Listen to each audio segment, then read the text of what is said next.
আজকের যে কনটেন্টটি বা ভিডিওর যে বিষয়বস্তু সেটি হলো ভারতের পররাষ্ট্রমন্ত্রী ডক্টর এস জয়শঙ্করের বাংলাদেশ সফর নিয়ে। এটি বাংলাদেশের যে রাজনীতি, গত ১ বছর ধরে রাজনীতির যে হিসাবপত্র ছিল, রাজনীতির যে গন্তব্য ছিল প্রায় সব হিসাবপত্র উল্টে দিয়েছে এবং গন্তব্যকে ভিন্ন খাতে প্রবাহিত করে দিয়েছে। যদিও তিনি একটি আনুষ্ঠানিকতা করার জন্য বাংলাদেশে এসেছেন।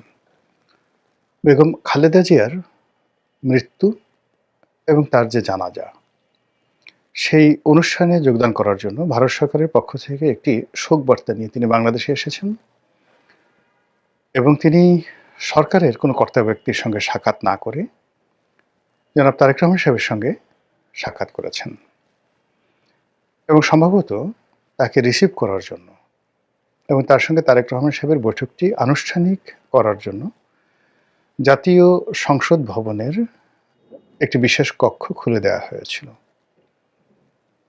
এবং জনাব তারেক রহমান সাহেব এবং জয়শঙ্করের মধ্যে যে বডি ল্যাঙ্গুয়েজ, তার কথাবার্তা এবং টোটাল যে আনুষ্ঠানিকতা, এই আনুষ্ঠানিকতা সরকার করেছে, রাষ্ট্র করেছে, না কোনো বাহিনী করেছে, না কারা করেছে আমরা জানি না। এতে অবস্থা দৃষ্টি মনে হয়েছে যে জয়শঙ্কর এবং জনাব তারেক রহমান সাহেবের যে বৈঠকটি, এটি কেবল ভবিষ্যতের নয়, এটি বর্তমানের যে ক্ষমতা, সেই ক্ষমতার একটা নির্দেশক এবং সেই নির্দেশনাকে ভারত স্পষ্টতই সিল এবং সাপোর্ট দিয়ে বলে দিয়েছে যে আমরা তারেক রহমান সাহেবের বাইরে, বিএনপির বাইরে অন্য কোনো ক্ষমতাকে আমরা এই মুহূর্তে অ্যাক্রেডিটেট করি না। তো জয়শঙ্করের যে এই সময়ের বাংলাদেশ সফর, এটিকে বুঝতে হলে কয়েকটি বিষয় আমাদের আলোচনা করা দরকার। প্রথমত হলো যে বেগম জিয়া যখন আওয়ামী লীগ জমানাতে ভারত গিয়েছিলেন, তখন ভারত তাকে যথেষ্ট সম্মান দেখিয়েছিল যখন মনমোহন সিং প্রধানমন্ত্রী ছিলেন। যদিও আওয়ামী লীগ সরকার ক্ষমতায় ছিল, কিন্তু ভারত চেয়েছিল যে কোনো মূল্যে আওয়ামী লীগকে চাপে রাখার জন্য তারা কন্টেম্পোরারি ভারতের সঙ্গে বিএনপির একটা ভালো সম্পর্ক থাকবে দিল্লির সঙ্গে, এরকম একটা বন্দোবস্তর জন্য দিল্লি যাকে বলা হয় উন্মুখ হয়েছিল। বলা হয়ে থাকে যে বিএনপির ওই মুহূর্তে যারা কূটনৈতিক বিষয়াদি দেখতেন, শমসের মোবিন চৌধুরী, রিয়াজুর রহমান সাহেবের মতো যারা ঝানু এবং দক্ষ কূটনীতিবিদ ছিলেন এবং যাদের সঙ্গে ভারতের খুব সম্পর্ক ভালো ছিল, তারা ভারতের যে রাজনীতিবিদ, কূটনীতিবিদ, আমলা সবার সঙ্গে একটা সুসম্পর্ক স্থাপন করে বেগম জিয়াকে ওই মুহূর্তে ভারতে নিয়ে যাওয়া হয়েছিল এবং তাকে যে রাষ্ট্রীয় প্রোটোকল দেওয়া হয়েছিল, এটি ভারতের ইতিহাসে নজিরবিহীন। বাংলাদেশের সংসদের প্রধান বিরোধী দলীয় নেতা, তো তাকে বাংলাদেশের প্রধানমন্ত্রী হিসেবে রাষ্ট্রীয় প্রোটোকল দেওয়া হয়েছিল। এটা সম্ভবত 2011 বা 12 সনে প্রণব মুখার্জি তখন রাষ্ট্রপতি। দ্বিতীয়ত, তাকে অভ্যর্থনা জানানোর জন্য বিমানবন্দরে স্বয়ং ভারতের প্রধানমন্ত্রী চলে এসেছিলেন মনমোহন সিং এবং লাল গালিচা সংবর্ধনা দেওয়া হয়েছিল। এটিও বাংলাদেশের জন্য গত 20-30 বছরে একটা বিরাট সৌভাগ্যের বিষয়। এর কারণ হলো যে আমরা যদি গত 30 বছরে ভারতের ইতিহাস দেখি, তারা অর্থনৈতিকভাবে, সামরিকভাবে যত শক্তিমত্তা অর্জন করেছেন, তো সেই শক্তিমত্তার সাথে ভারসাম্য রেখে অল্প কয়েকজন রাষ্ট্রনায়ক যখন তাদের দেশে আসে, তখন সেখানকার রাষ্ট্রপ্রধান বা সরকার প্রধান এয়ারপোর্টে যান।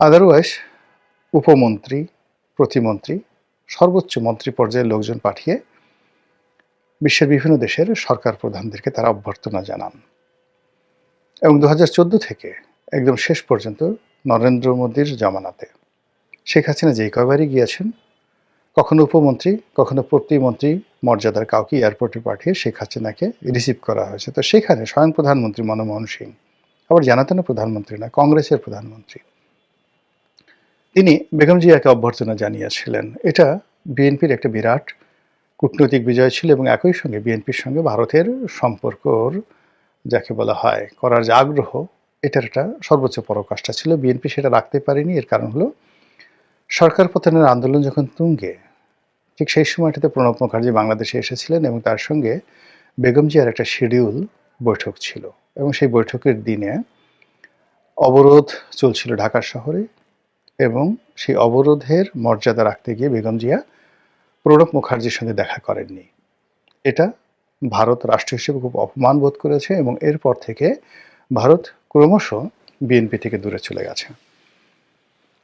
বিএনপি প্রথম দিকে এটা পাত্তা দেয়নি, কিন্তু 2018 সনের পর বিএনপি যখন বুঝেছে যে না, ভারতের সঙ্গে তার সম্পর্ক রক্ষা করা দরকার, তখন বিভিন্ন চ্যানেলে বিএনপির একটা বিশেষজ্ঞ গ্রুপ বারবার ভারতে পাঠিয়ে তারা এই সম্পর্কটি পুনঃস্থাপন করার চেষ্টা করেছে, কিন্তু কোনো ফ্রুটফুল রেজাল্ট কিন্তু কখনো আসেনি। এমনকি তারা 2024 সনে, অর্থাৎ বিএনপি 2024 সনে যে নির্বাচনটি হয়ে গেল, সেই নির্বাচনে ভারতের যে ইন্টারফারেন্স আশা করেছিল সেটা ভারত করেনি। অন্যদিকে বলেন, অন্যান্য এজেন্সি বলেন, যার সঙ্গে সাধারণত রাজনীতিবিদদের একটা ভালো সম্পর্ক থাকে, সেই অর্থে লন্ডনে তারেক রহমান সাহেবের সঙ্গে তাদের একটা সম্পর্ক প্রথম থেকেই ছিল, কিন্তু সেই সম্পর্কের ভিত্তিতে তারেক রহমান সাহেবও ভারতকে বিশ্বাস করতে পারছিলেন না, আর ভারতও তারেক রহমান সাহেবকে বিশ্বাস করতে পারছিলেন না। ওদিকে ভারতের যে কর্তৃত্ব, এটাকে অস্বীকার করে চীনের সঙ্গে একটি সম্পর্ক স্থাপন করার জন্য যেভাবে বিএনপি চেষ্টা করেছিল, সেখানেও কিন্তু আসলে হালে পানি পাওয়া যায়নি। এর কারণ হলো যে আওয়ামী লীগ তারা যুগপৎভাবে ভারত এবং চীন এই দুটো শক্তিকে কবজায় রেখেছিল। অন্যদিকে তারা প্রাণান্ত চেষ্টা করেছিল আমেরিকার রিপাবলিকানদের সাথে ডেমোক্র্যাটদের সাথে সম্পর্ক ছাপিয়ে রাষ্ট্র হিসেবে আমেরিকার সঙ্গে একটি সম্পর্ক স্থাপনের জন্য। তো জো বাইডেনের জমানাতে আওয়ামী লীগ যে সফলতা পেয়েছিল, কিন্তু ডোনাল্ড ট্রাম্পের আসার সঙ্গে সঙ্গে সেটি উল্টে যায়। আর এর আগে যখন ডোনাল্ড ট্রাম্প ক্ষমতায় ছিলেন আগের মেয়াদে, তখন নরেন্দ্র মোদীর সঙ্গে, বাংলাদেশের সঙ্গে আর ডোনাল্ড ট্রাম্পের সঙ্গে একটা ত্রিমাত্রিক সম্পর্ক গড়ে উঠেছিল এবং এটা ব্যক্তিগত পর্যায়ে ছিল। কিন্তু এইবারে যে ঘটনাটা হলো সেটা হলো যে যুদ্ধ, পররাষ্ট্রনীতি এবং ডিপ স্টেট পলিসি নিয়ে আমেরিকা বলতে গেলে তাদের যে সিদ্ধান্ত ছিল জো বাইডেনের জমানাটাতে, সেটার একেবারে 180 ডিগ্রি অ্যাঙ্গেলে উল্টে গিয়ে ট্রাম্প সরকার এই কাজ করবে না, এই সিদ্ধান্ত নিয়েছে। ফলে কি হলো, বাংলাদেশের যে রাজনীতি, সেই রাজনীতির ব্যাপারে মার্কিন যে মদত ছিল, সেই মদতটা উঠে যায় এবং এখানে আবার একছত্রভাবে ভারতের আধিপত্য কায়েম হয়ে যায়।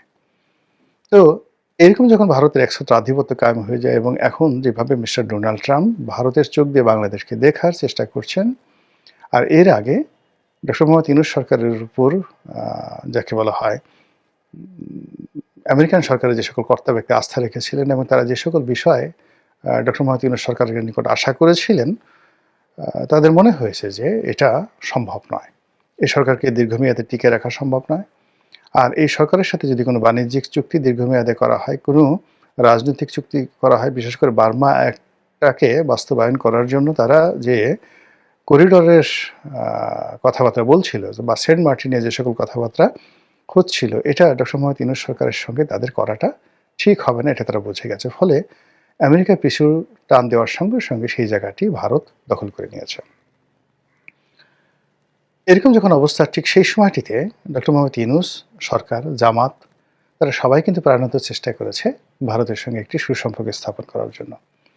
জামাত যতই অস্বীকার করুক, যত কথাই বলুক না কেন, দেশে, দেশের বাইরে সব জায়গাতে জামাতের যারা শীর্ষ নেতৃবৃন্দ রয়েছেন, তাদের সঙ্গে ভারতের যে কূটনৈতিক পর্যায়ে একটা সমঝোতা হয়েছিল, কথাবার্তা হয়েছিল বা একটা আলোচনা চলছিল, তার একটি খবর রয়টার্সের সংবাদের মাধ্যমে ইতিমধ্যে আপনারা সবাই জেনেছেন।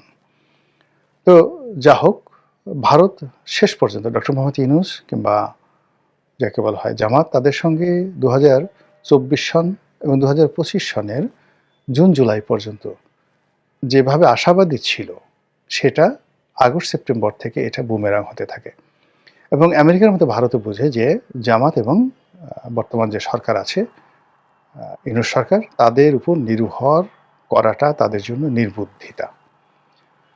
ফলে বাংলাদেশের সাথে যদি সম্পর্ক স্থাপন করতে হয়, তাদেরকে এখানে আবার আওয়ামী লীগকে পুনর্বাসিত করতে হবে, যা বলতে গেলে 1% সম্ভব, 99% অসম্ভব। দ্বিতীয় যে অপশন বা একেবারে সর্বশেষ একমাত্র তাদের যে অপশন, সেই অপশন হলো বিএনপির সঙ্গে একটি সমঝোতা করা, যেটি তারা করতে চায়নি।